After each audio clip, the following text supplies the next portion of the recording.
नमस्कार श्रोताओं, आप सुन रहे हैं 91.2 की ध्वनि तरंग पर उत्तराखंड मुक्त विश्वविद्यालय की सामुदायिक रेडियो हेलो हल्द्वानी को। आज के इस विशेष प्रसारण में हम चर्चा करेंगे भारतीय संविधान दिवस पर भारतीय संविधान दिवस की 75 वर्षीय यात्रा और उसका महत्व। भारत का संविधान केवल एक कानूनी दस्तावेज नहीं है, बल्कि यह हमारी सामूहिक आत्मा और आकांक्षाओं का जीवन प्रतीक है। जब हम इसकी 75 वर्षीय यात्रा पर दृष्टि डालते हैं तो हमें यह समझ आता है कि यह संविधान हमारे राष्ट्र की सबसे बड़ी उपलब्धियों में से एक है। यह केवल एक सभा का परिणाम नहीं था, बल्कि ऐसी प्रक्रियाएं थी जिसमें पूरी राष्ट्र की विविधता, सामूहिक चेतना समाहित थी। प्रोफेसर टॉम गन्सबर्ग के अध्ययन के अनुसार दुनिया की अधिकांश संविधान औसतन 17 वर्षों तक ही टिके हैं। इसके विपरीत भारत का संविधान 75 वर्षों बाद भी दृढ़ता से कायम है। इसका कारण यह है कि यह संविधान केवल 2 वर्षों 11 महीनों की चर्चा का परिणाम नहीं था, बल्कि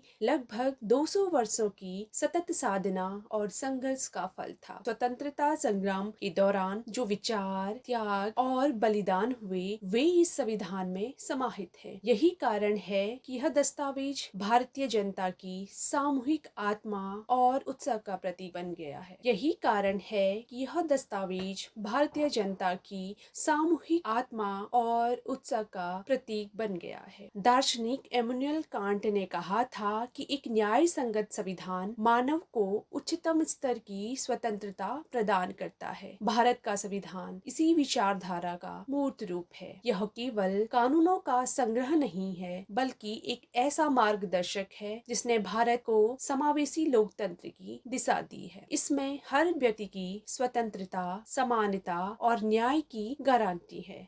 यही कारण है कि भारत का लोकतंत्र आज भी दुनिया की सबसे बड़े और सबसे स्थिर लोकतंत्रों में गिना जाता है।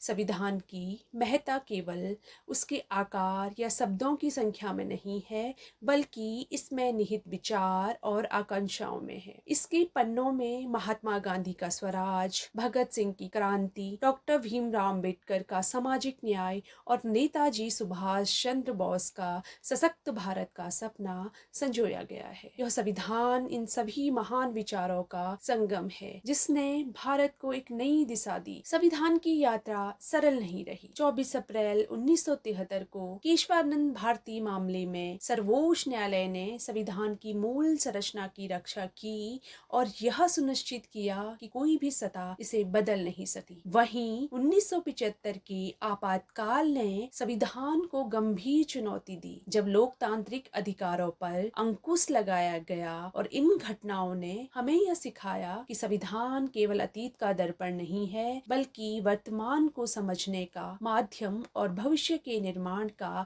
आधार भी है। संविधान को साधन माना गया है, साध्य नहीं। हमें यह जमीन देता है, लेकिन उस जमीन पर फसल उगाने का काम हम लोगों का है। इस दृष्टिकोण से संविधान एक मार्गदर्शक है जो राष्ट्र निर्माण के लिए दिशा देता है। हमें एक ऐसे राष्ट्र निर्माण करना है जिसमें 6 स्तंभ हो: समता, समृद्धि, समन्वय, संस्कृति, सेवा और समर्पण। ये स्तंभ उस भारत की कल्पना करते हैं जहाँ हर व्यक्ति गर्व से कह सके मैं भारत हूँ और भारत मुझ में है। लोकतंत्र और मताधिकार की महत्ता भी इसी संविधान की सबसे बड़ी उपलब्धियों में से एक है। विश्व के कई देशों में लोकतांत्रिक अधिकारों और मताधिकार के लिए लंबे संघर्ष हुए, लेकिन भारत में ये अधिकार सहजता से प्राप्त हुए। यही वह ताकत है जिसने भारत को लोकतंत्र के पथ पर मजबूती से खड़ा किया। हमारा कर्तव्य है कि हम एक ऐसा राष्ट्र बनाएं जिसमें हर हाथ को अवसर मिले, हर सपना ऊंचाई पाए, उसे पूरा करने का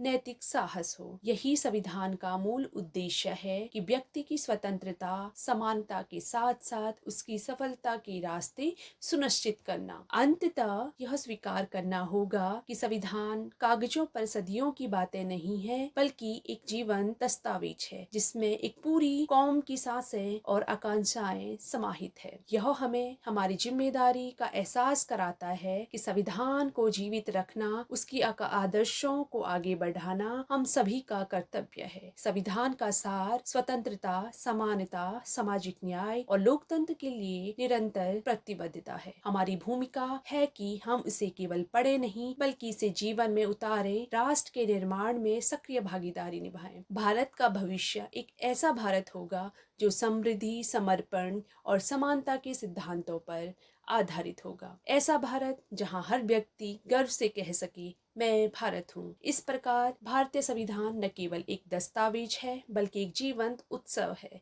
जो देश की आत्मा को प्रतिबंधित करता है और हमें एक बेहतर कल की ओर ले जाता है। धन्यवाद।